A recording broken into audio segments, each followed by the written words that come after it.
For those of you that don't know me, I'm Jeremiah School with Impact Networking, and it's a pleasure to be here. So good afternoon. I get the pleasure of being able to introduce someone that I get to call a close friend, and that is Will Kocken. When I think of Will, I think of one of my favorite phrases, which is, people don't plan to fail, they fail to plan.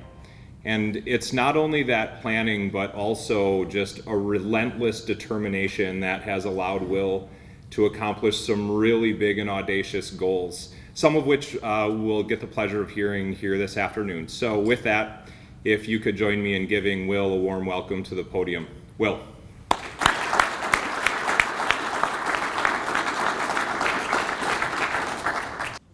Thank you, Jeremiah. Thank you, FEI.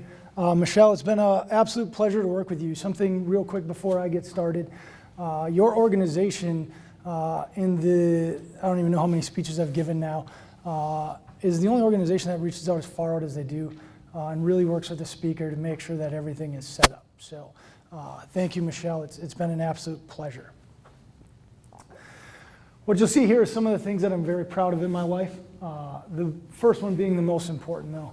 I now have the opportunity, I have a 1-year-old and a 3-year-old, so I have the opportunity to mentor and develop our future. And to me, that's super cool. And I've gotten to do that through the Army, through thousands and thousands of soldiers, but that's got a very, very personal place for me. Below that, you'll see some of the physical things that I've achieved, and that's been because of support groups from like my wife and friends. All right, so the clicker, I don't think is going to work. This right here, so before we get into talking about the pack, which I encourage you all to come up and attempt to lift at some point, there's right around 101 pounds in there, and we'll get into that story as we get there, but it's important for me to take you back a little bit. And so I enlisted in the Army in 2002 as an enlisted soldier. I joined as an E2 because as we say in the Army, you screw buddy and you get some rank. And so I got a friend to enlist, and that got me promoted. And so this was 2005, 2006. So I deployed to Iraq, and we were convoy security. So I enlisted as an infantryman. And so I thought that I was going to get the opportunity to go fight the enemy face to face, and we would be kicking in doors, and it would be a fair fight. Well, when we got deployed, we weren't given that same opportunity. We were told that we are going to escort convoys, and what that process was is it's 3 gun trucks, and those 3 gun trucks look like that. So that was my element, that was my team. There's 9 guys total. And at the time I was an E4, so I was still a soldier. I hadn't earned my stripes. I hadn't become a leader yet, so I was what was called a specialist, and I wasn't yet a non-commissioned officer or NCO, so I wasn't in charge of anybody.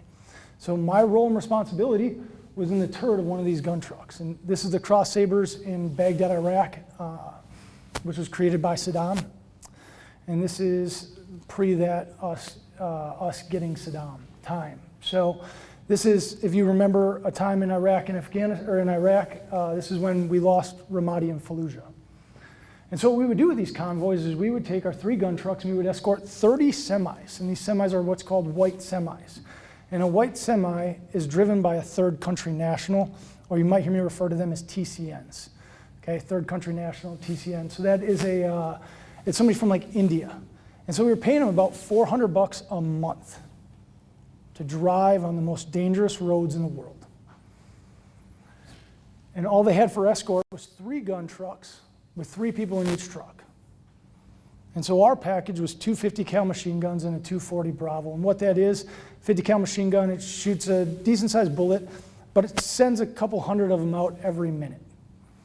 And the problem with that is you run out of ammo really, really fast. And the 240 consumes even more ammo. And so on a normal mission, if we were in southern, so we used to leave from Kuwait and we'd go as far as Tel Afar, Mosul, Fallujah, Ramadi, any of the bases. So I've been to every single base Iraq has to offer, and all of the contingent outposts with these types of convoys. And so for me, a extremely defining moment in my life was the 22nd of January 2006. And so we would load these trucks when we would go north with excessive ammo. So we'd carry 2,000, 3,000 rounds We might carry some grenades and some things like that. But our trucks would be loaded out. And so we headed north to Tel Afar, and the thing with Tel Afar is anytime a convoy went as north as Tel Afar, you knew at some point that you were going to get in a serious firefight with the enemy. You just didn't know how serious. You didn't know if you were going to bring everybody home, but you knew going to Tel Afar that you were getting into the mess. And that was up very northern border of Iraq. Many of you might have heard of Mosul. Tel Afar is even closer to the northern border of Iraq. And so to get into Tel Afar, there's a 2-hour window where you can get on and off base. Otherwise, it's completely locked down because of the amount of enemy activity they have there. And it's very tough when you also have to navigate Baghdad's hours, which are very different. And so when you go through Baghdad, you can only go through at night. And so they have a curfew there where if you're out at night, we're able to engage you and kill you without any other rules of engagement. And so basically we don't patrol in Baghdad during the day, which gives them the freedom of maneuver in Baghdad. But then that switches as you patrol into Tel Afar. And as you come into Tel Afar, you have to request air assistance and sniper assistance and all this other stuff to be able to move. And they let you move in these 10, 15, 20-mile increments. So it's a lot of stop, go, a lot of stop, go. And we made it successfully there. And so we were, counting our blessings, extremely thankful. And we unloaded our trucks, got new trucks, and we started heading south. We had the night there to sleep, catch up. And so we left Tel Afar about 4 o'clock in the morning, which is, it's very important to know. So as we headed south, we made it as far south as Spiker, and we were cleared to go into Spiker, get dinner chow, and then we were curious if we could move further south. Because if we could move further south, it would allow us to get back to Kuwait a day sooner. And so we went in, we asked for that request as I went in and I got chow. But my leader went and requested that. And we got cleared. The problem was we were going to be the first ones out the gate headed south towards Baghdad. What that means is that we've now given the enemy all day long to set up whatever they want. And we're going to be the first ones to go through whatever they've set up. This is before technology had really caught up with the war and the jamming devices and all the other stuff that they have to help us prevent IEDs. I was a rear gun truck, so I would be at the very back of that. So it's about 1.5 miles from front to rear. These trucks only max out at about 55 miles an hour. So it's over 1.5 minutes to get to the front gun truck if something happens. We heard a loud blast. And the next thing I heard go across the radio is I started to stand up in my turret, scan my sector, because we sit down below the defilade so that if we do get blown up, the defilade being the top of the turret, that the shrapnel will go up and over us. And so I immediately stood up, got on my 50, I scanned my sector, and then I looked forward and I could see a flame ball. And this is at night, it's dark now, it's about 8:30, 9 o'clock at night. And we're still in northern Iraq, so temperatures are about 25, 30 degrees out. So it's extremely cold to get up in that turret at 55 miles an hour. And I hear the middle gun truck, which is our commander of the convoy, and he says, who's in E7, so a few ranks more than me, in charge of a far greater thing than just our convoy normally, but in this scenario, a lot of that rank gets moved around and restructured. And he calls to the lead gun truck and says, K9 was the lead gun truck's call sign, and he says, K9, this is Bravo 2-1. Can you hear me? No response. Calls again. And then he calls back to our truck. Bravo 2-3, this is 2-1. Can you hear me? I said, Roger, we got you. So we try to raise him, and we can't. At this point, this is the first time in my life where I saw a decision made that, as I look back at it, it's hard to say whether it was the right decision or not. But our mission is to protect the supplies and people in those 30 semis. At that very moment, Bravo 2-1, our commander, made a decision for our 2 gun trucks to begin to move forward to the lead truck, which puts 30 semis and our mission in jeopardy. And in the Army, everything is about mission success, right? So as he pulls up, he notifies us, hey, Bravo 2-3, K9 has been struck by an IED, unknown damage at this time. IED being an improvised explosive device or a bomb. And so they pull up on the right side of the truck, and K9's truck went down into a plowed field about 40 or 50 feet away from the road. So they pull down into this plowed field. We come screaming up, pull down into the plowed field as well, which is why I now have a fake front tooth from having the 50 cal bounce off my face as we went through a plowed field. And what I see one of the most heroic things I've ever seen in my life.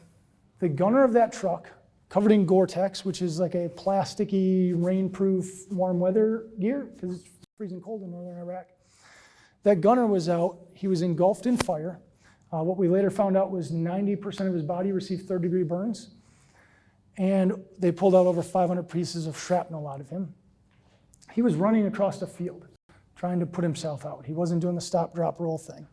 The driver of Bravo 21's truck was our medic. He got out, ran across that field, tackled him, put him out, and began to treat him. As I watched that, I couldn't quite tell what was going on, because this was also my first ever real firefight, heavy firefight with the enemy, not just pop shots. And what I began to notice immediately was that we were also taking small arms fire. And so now it was my turn to go to work. It was time for me to stop watching what was happening and start working. And as I began to engage the enemy with the ammunition I had and my 50 cal, what I wasn't doing was I wasn't paying attention yet to what was going on around me, and I was in complete tunnel vision. When I finally started to pay attention to what was going on around me, the third country nationals were slamming all their trucks up by each other and trying to get as tight to each other as they could, and they were getting out of their trucks, and they were going and hiding under their trucks behind the wheel wells of their trucks, or behind the rubber tires, trying to protect themselves. And so at this point, and it wasn't until I was back in my rack 2 days later and I had the opportunity to reflect, that I asked myself a question for the first time. And I realized when I had asked myself that question that night was when I looked down and I realized that my truck was starting to run low on ammo. My driver, my TC, which is a truck commander, was out on the ground. They were trying to get the two individuals that were trapped inside the truck out. And the reason they were trapped inside the truck that got hit is there's combat locking mechanisms on these doors that take 6 bolts from the outside to get them off. And the reason why we do that is the enemy used to just pop open our door handle, stick a grenade in, close the door, and that would be the end of a crew. And so these combat locks serve a great purpose. However, in this scenario, they did not. And so the truck engulfed in fire did not allow those individuals to get to the door to be able to get the combat lock off and free the individuals from inside. So as they were working that, I'm in the turret. The only thing I'm doing is engaging the enemy. I am a bottom line employee, like a cashier essentially, right? In the Army's scale of work. And so when I looked down and I realized I'm about to run out of ammo, it was the first time I thought to myself, am I really being useful in this scenario? Is the most useful thing I can be doing right now is firing at the enemy? No, it's not. I have a radio. The Army has more assets than any other organization in the world, I promise.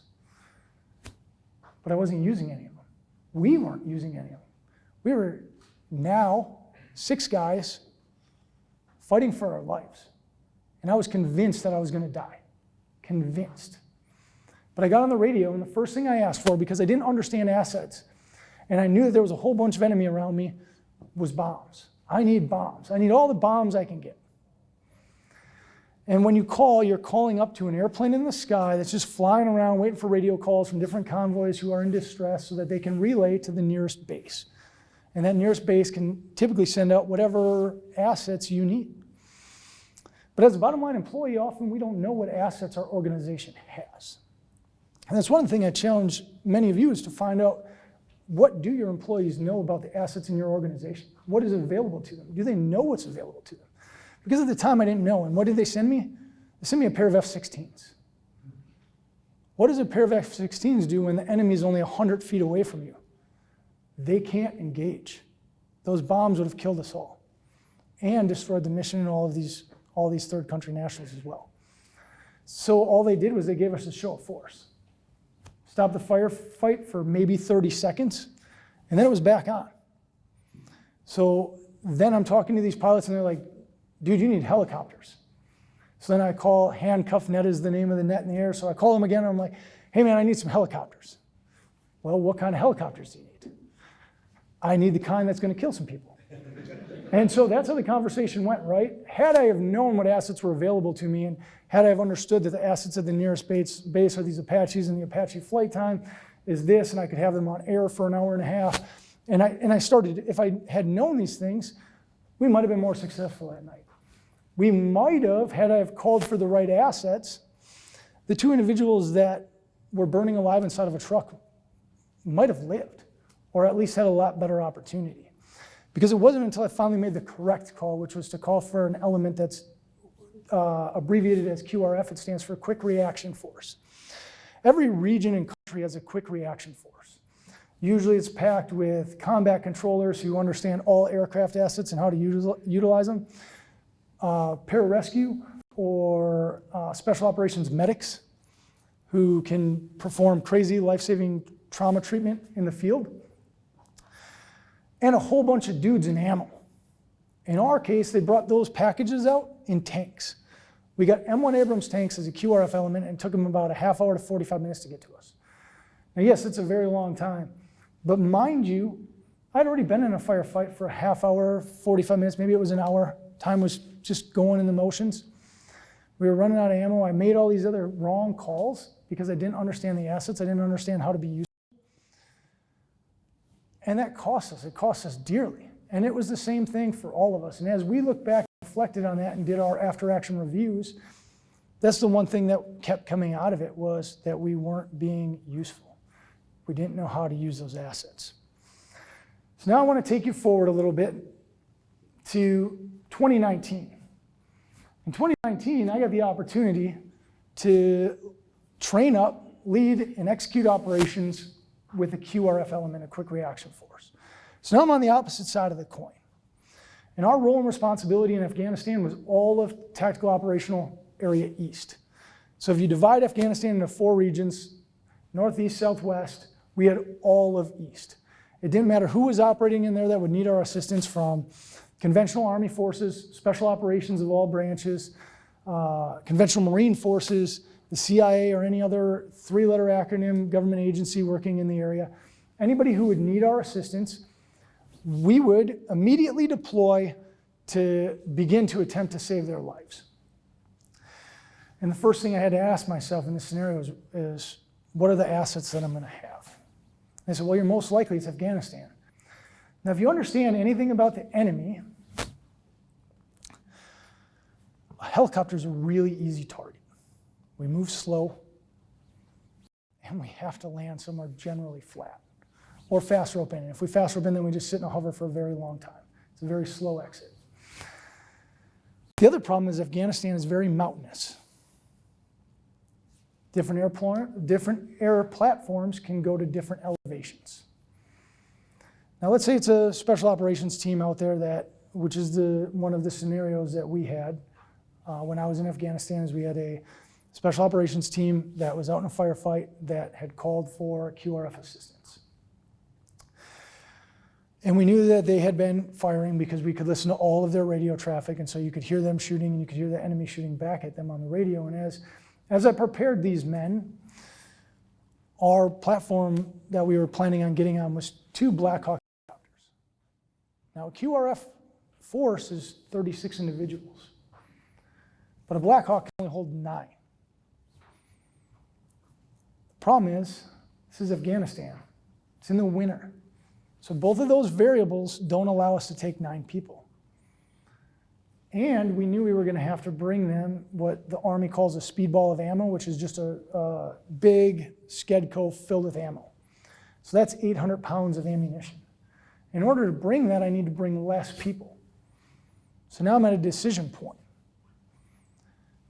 Do I bring the ammo or do I bring the bodies? What is going to be better for this scenario?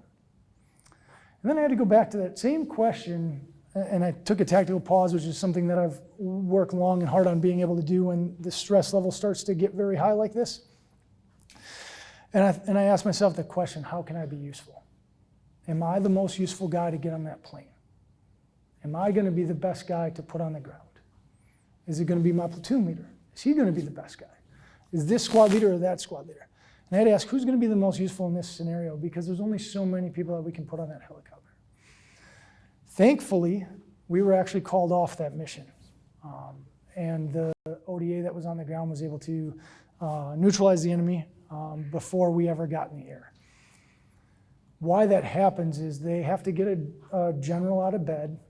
He needs to come in and he needs to get all of the information at his level to make a decision. That ODA that night, they lost 2 guys before we ever got cleared to go or stand out. So they got medevac instead, and that's how they got out of there. So again, a scenario that I was a part of where 2 lives were lost. This time, I firmly believe it was because we waited too long to make a decision at the highest level instead of being useful at lower levels, knowing exactly where the information is and making a decision. So one of the things that I think is super important from that experience is this right here. How can I be useful? As we talk about servant leadership, and servant leadership is something that I believe in 100%. I believe it is the determining factor between good and great leaders. And one of the things that I've learned in my life, and that as I've talked to other leaders, is every time you enter a room or a group or a scenario, if the first thing you ask yourself is, how can I be useful? You're on the track, or you are a servant leader. Because it will determine whether you should lead or follow in that moment. It will determine what you should do, how you should carry yourself. And so to me, through those experiences, I've found it absolutely imperative to ask that question. So through all of this, I had a question for myself with the Army. At this point, I had been through 5 knee surgeries, got a fully reconstructed shoulder from my second deployment to Iraq. And so I was at a point of, how useful am I to the Army? And I thought to myself, the only way that I can provide more use and more for the Army is to go to the Army's Ranger School. And so the Army's Ranger School is considered the top leadership school in the Army. It's also considered the toughest, or one of the very toughest. And the reason for its toughness is not what a lot of people think. What they do is they sleep deprive you, and they starve you. And then they ask you to go tremendous amounts of miles. And so in order to get in a Ranger School, you have to pass a Ranger physical.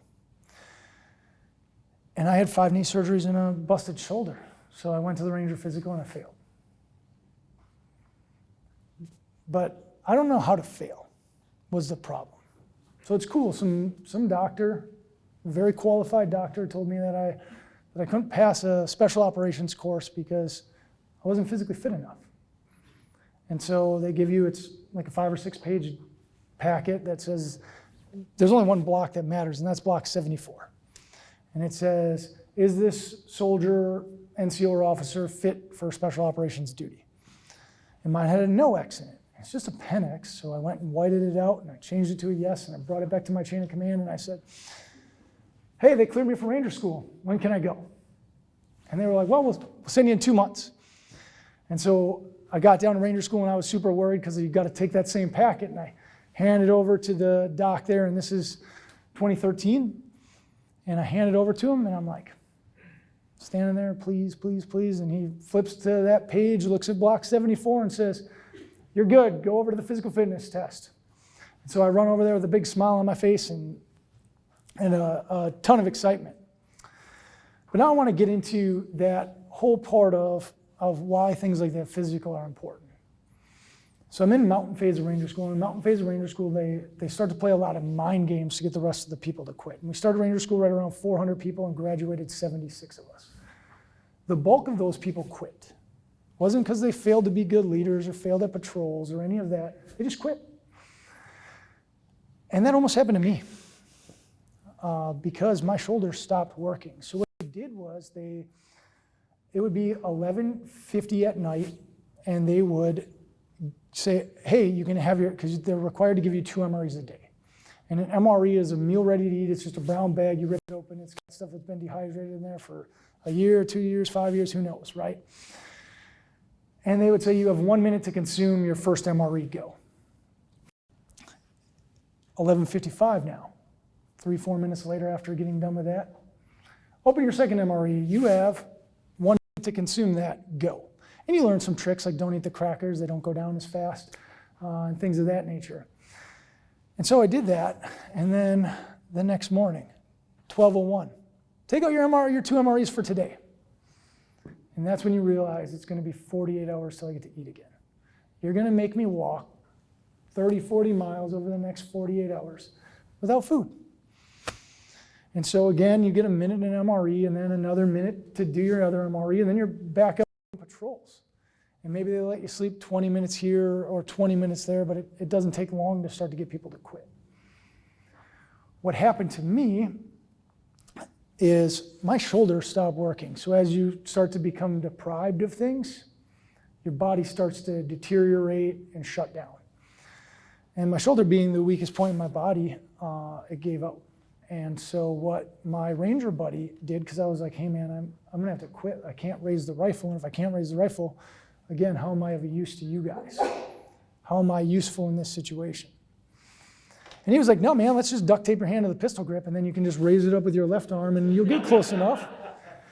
And so that's what we did.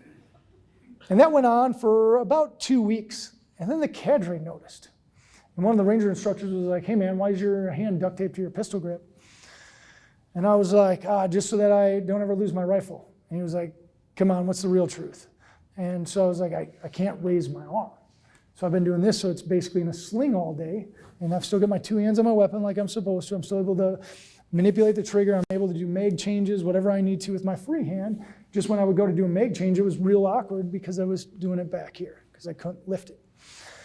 And so he was like, man, if you made it this far and you're doing that, like you can stay in the course. I'm not even gonna make you go see the medic because they'll send you home. And so I was able to stay in the course and get through subsequently, move on to Florida phase and get through the swamps and stuff of Florida and be successful.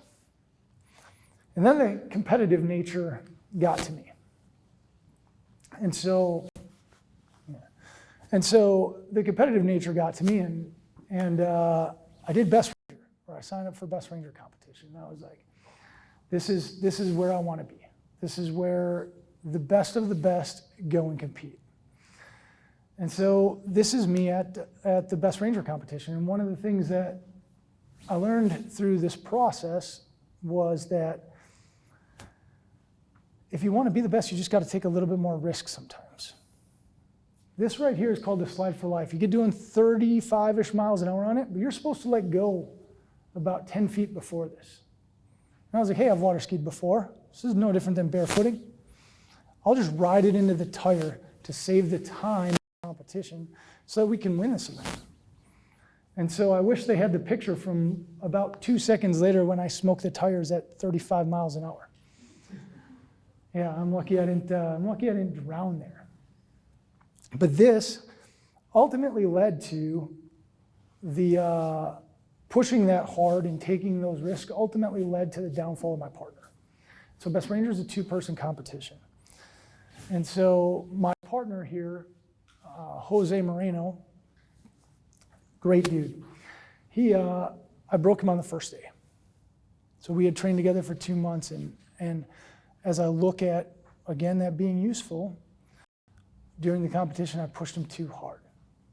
We took too many risks, and I pushed him to a breaking point. The dude was an ox. He could get on the pull-up bar and seriously rep 40 to 50 pull-ups like I've never seen before.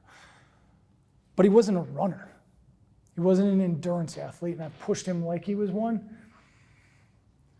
And so again, found myself in a position where I had to ask myself, how could I be useful? Because this land nav right here, we got about 3 miles into our land nav course, roughly 5 clicks, 5 kilometers. And Jose was like, I gotta quit, man, I can't go on.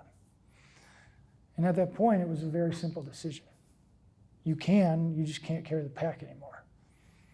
This moment is one of the defining moments that led to me carrying that. This was the first time I realized how much weight I could carry for how long I could carry it. So From this point forward, I carried his pack and my pack until he was able to rejuvenate himself during day 2 and make a comeback. But at this point, we were second in the competition, second of 50 teams. Because of that, and because how much that slowed us down, we fell all the way to 19th place. And so that was a huge learning point for me as a leader when it comes to pushing those around us and how hard you push somebody. Because even a guy like Jose, who had been through Ranger School and never quit, was at a point 16 hours into a competition where he was ready to quit, where he had physically said the words, "I want to quit." That's scary. In 16 hours to do that level of damage to an individual that doesn't know what the word quit is a very scary place to be. But for me, as I transitioned from this and I learned and Jose and I got to that finish line, I learned a lot about myself. And I learned that I needed to help more people. I needed to be more involved. And I needed to do something bigger for not just myself. And Jose taught me that day when he was ready to quit. And that was a big realization. And so this is me at Ironman in 2016. And so Ironman is a 2.4 mile swim, a 112 mile bike ride, and then you get off and you run a marathon. And so I'd done an Ironman before, and I was like, not a big deal. And but this time I had just started, myself and Nick Grease had just founded Fourth Wheel Wisconsin, which again, thank you FEI for the donation. Very much appreciated, all of you. But we wanted to raise more money, or I wanted to raise more money, and I wanted to have a bigger impact in the community. And so this was how I thought that I could do that. I'm good at carrying a pack, so I'm just going to carry a pack for the end of an Ironman, and we're going to raise a bunch of money. And we did. We raised over 10 grand. But the big thing here for me was what it did for the community. It did something that I hadn't ever seen before, except for on September 11th. And that was this crazy unity of everybody. It didn't matter color, race, gender, like nothing mattered, right? I'm sure we all remember everybody was proud to be an American, raising our flag, waving it as high as possible. Carrying that flag brought that vibe back, brought that feeling back. And why I say that is everybody was standing up as I went by. It wasn't, they were standing up from tables along street sides on State Street. They were saluting, holding their hand over their chest, thanking me. It was a moment that is undescribable for 26.2 miles, to see that unity across. And why that came to be was because of the desire of people to be a part of a community. And so from that point, I started to understand more about these goal-setting things and fundraising and how to give back. And as I started to research things like goal setting, I learned about SMART goals. And SMART goals to me are now the only way that I set goals. Make sure that everybody knows that I set that goal, so I'm verbal about it. But a SMART goal is specific, measurable, attainable, relevant, and time-based. To me, time-based was the most important part of goal setting. And now I do that for everything. I've got short-range goals, long-range goals, and when I help other members and colleagues and things like that in the civilian world, I always tell them, like, we have to have SMART goals. And if you don't have a SMART goal, you need to go home and you need to make one tonight. And when you write out those 5 words and you spell out your goal that way, it makes it so much easier to attain. And that's where things like this aren't all that unattainable. But so this event obviously led to a celebration after, right? I just accomplished Ironman with a pack. We raised over 10 grand. And so we did, and then we were in the basement of my house in Green Bay, talking and reminiscing on that. And the reason why I show you this picture is that's my buddy Jason. So it was Jason and I sitting in my basement drinking whiskey. And we were like, what's next, man? There's always a what's next. We need to set a new SMART goal. We need to align something that we can achieve. And so as we're drinking whiskey, you get all the great ideas with whiskey, right? Or whatever kind of alcohol you're in, but we all know leads to some wondrous ideas. And so Jason says to me, he's like, man, he's like, you're the best dude with a rucksack on, or backpack, whatever you want to call it, that I've ever met in the world. And he's like, you need to go break a record with that thing. There's got to be one out there. And so we hop on Google and we're like, hey, Google, what's the record for what the Army standard is 35 pounds over 12 miles. That's the Army deems as like their ruck standard. You got to do it in 3 hours. And so that's what we Googled. World record for fastest 12 miler with 35 pounds. And nothing comes up, but some like other stuff on Guinness. So we click on it, and what happens is Guinness on the right side of the page then gives you, the Guinness World Records that is, gives you a whole bunch of possible records that you might be interested in. And so you can plug whatever in their search bar and it'll give you even more. And so the one that comes up on the right side is 20-pound marathon. And it's like 3 hours, 15 minutes, it's fast. And I was like, well, that's cool, but I'm into heavier loads, like I'm better carrying more weight than less weight. But we click on it, and then on the right side of that is a whole bunch of options. And so it goes 20, 40, 60, 80, and then the heaviest one they have is the 100-pound. And the 100-pound was 7.5 hours. Now, 7.5 hours is more time than 90% of marathons are actually open for. And so courses are open for 7 hours. That's how long they pay the police department. That's how long for a lot of it, for the bulk of them. And so we were like, man, we're only going to have 7 hours to break this record. And so we're like, man, we're going to have to plan and strategize. We're going to have to really figure it out. But let's finish these whiskeys tonight, and then not tomorrow because we'll be hungover, but the next day, let's put the packs on in the morning and let's go out for a 4-mile jog, walk, whatever we got to do with 100 pounds.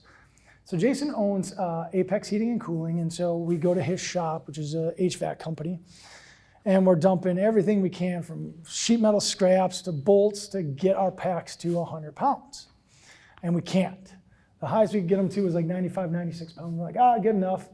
Let's put these things on. So the first time, and I'll take it off the rack so you can lift it after. First time we go to lift this thing, like I couldn't get it off the ground to get it on my shoulder. And so we had to do what we call the turtle flop. So you lay on your back, you put the ruck down, and you lay on your back, you put the straps and wire on your back, and then you roll over, and you can picture it like a turtle, like it just doesn't work, or work well anyways. And so that's how it got its nickname. And so finally we get the packs on, we stand up and we're like, this is stupid, this is heavy. I'm like, well, we said we're gonna go 4 miles, let's do it. So leaving Jason's shop, the next intersection is a 4-way intersection, and it's about a 1/4 mile away. And so we're like, let's head that way, and we'll figure out which way we wanna go when we get there. And so we get almost there and we look at each other and we're like, bro, I can't go 4 miles. He's like, me either. Let's turn around. So we turn around, we head back to Apex, we take the packs off, they hit the ground like a big clutter.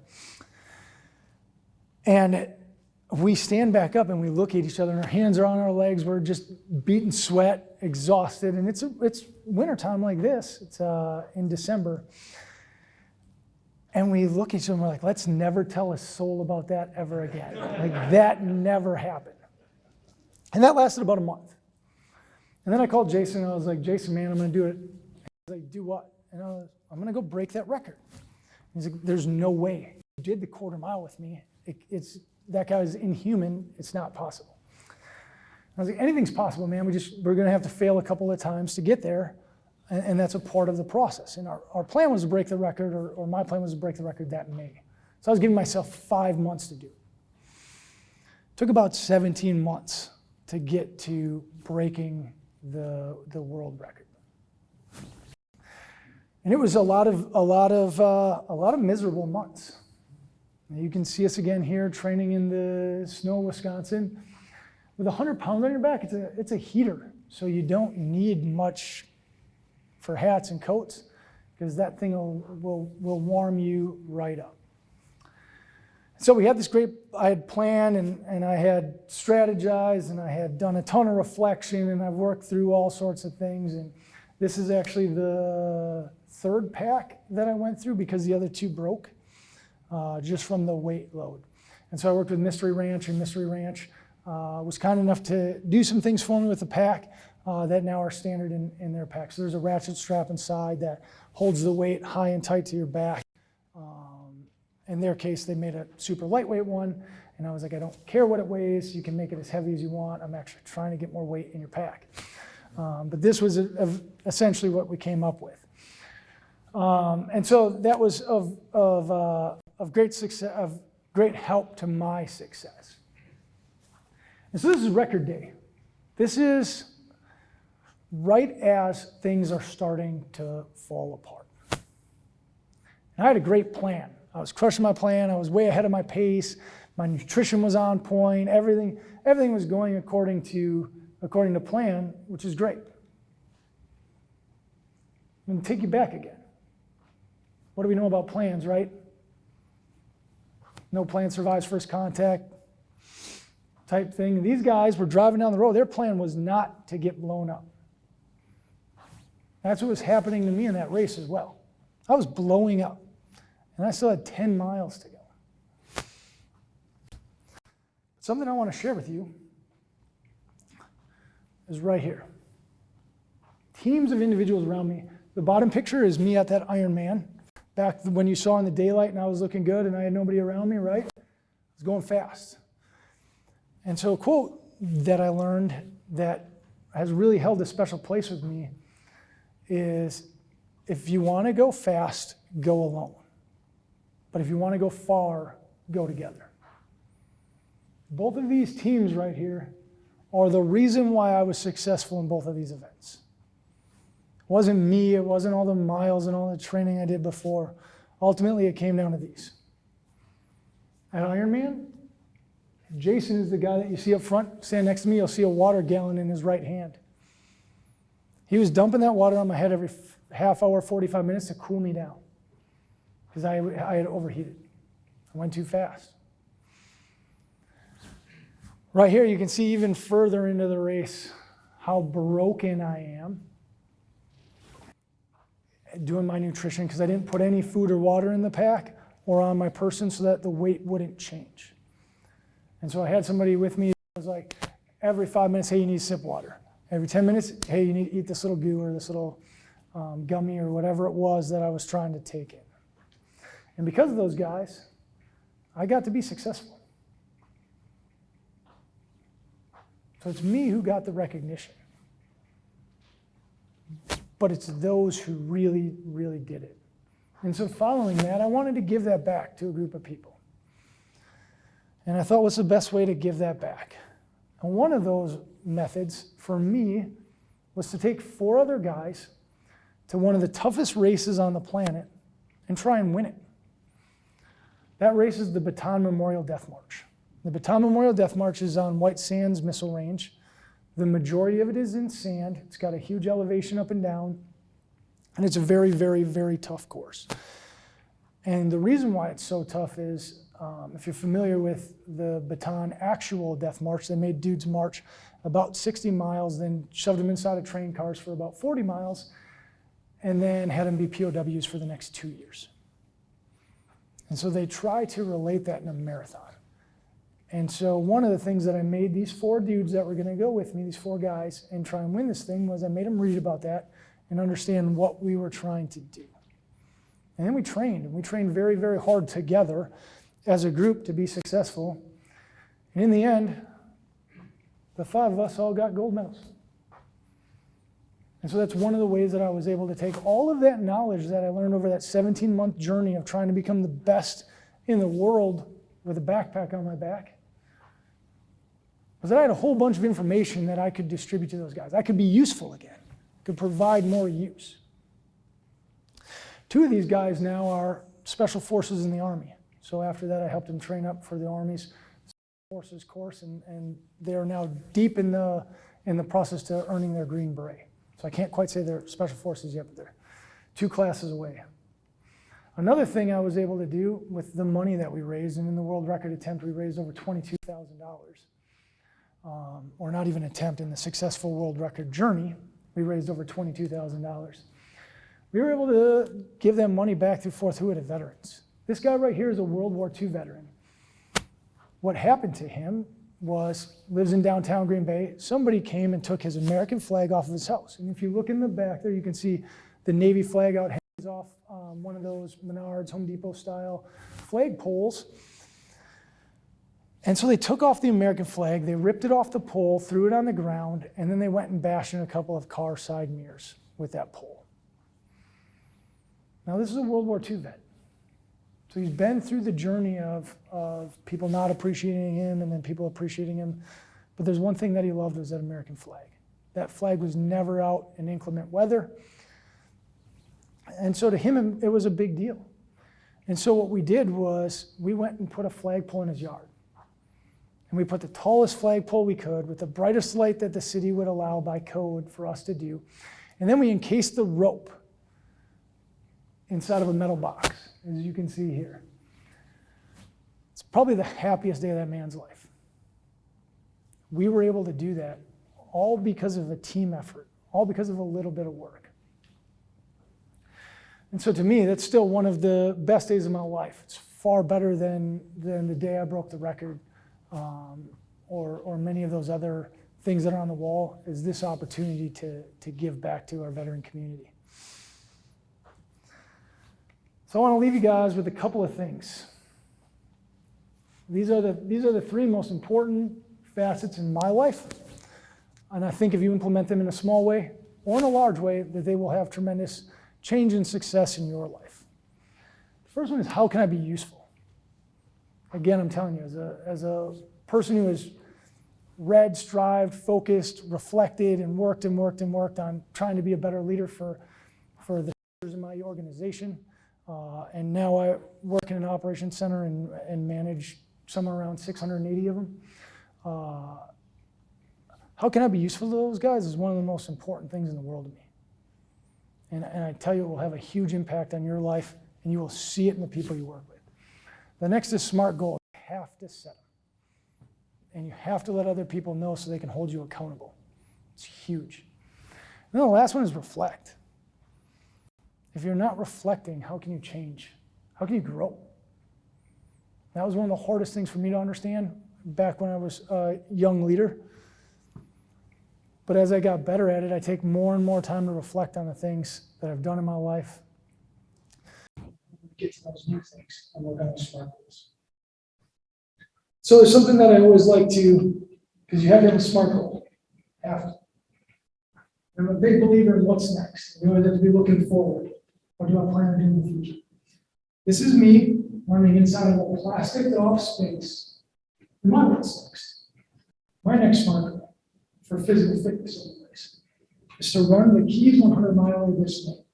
So that's to run from Key Largo, Florida, to Key West, Florida, in under 32 hours. That's what the race gives you. 250 people start the race every year, about 100 finish. The reason why the bulk of them fail is because they quit due to heat exhaustion or have heat stroke on the course. And so we live in Wisconsin. You guys all came in today. You know how cold it is out there and how that is not conducive for heat training. So one of the variables that I worked out was, I'm going to put a treadmill inside of a plastic box and I'm going to throw a space heater in there, and that'll solve the problem. I'm able to get that thing up over 85 degrees. So now I'm able to start to train in a similar environment, or as similar as I can make it here in Wisconsin, to set myself up for success. It's doing all the little things to get to the end. And so with that, I'll ask if any of you have any questions at this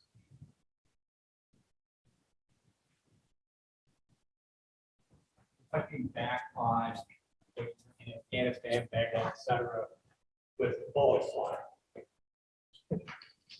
Even now, with the benefit of the whole stuff. it easy to share that story, or are you, or is it not easy to share that story? Yeah, so the question is, as I reflect back on my experiences overseas, Afghanistan, Iraq, and being in those war scenarios, if you will, or the situations where you're taking enemy fire, if it's easy for me to share those stories today, it is still not easy. I purposely leave out some of the details to those because I'll end up over here crying in the corner in all reality. I enjoy sharing them. It's a way to honor their story and their lives and the sacrifice they made for this country and for those countries. The people that I've met of Iraq and Afghanistan are great people that I have a great respect for, many of them. And so it's important to share those stories. And so that is why I do that, but it is not easy. It's gotten easier the more that I speak. And that's what, honestly, one of the reasons why I do the types of physical fitness that I do is that I need the struggle. It helps clear my mind through struggle. And the struggle has made me a lot stronger and a lot better. Thank you.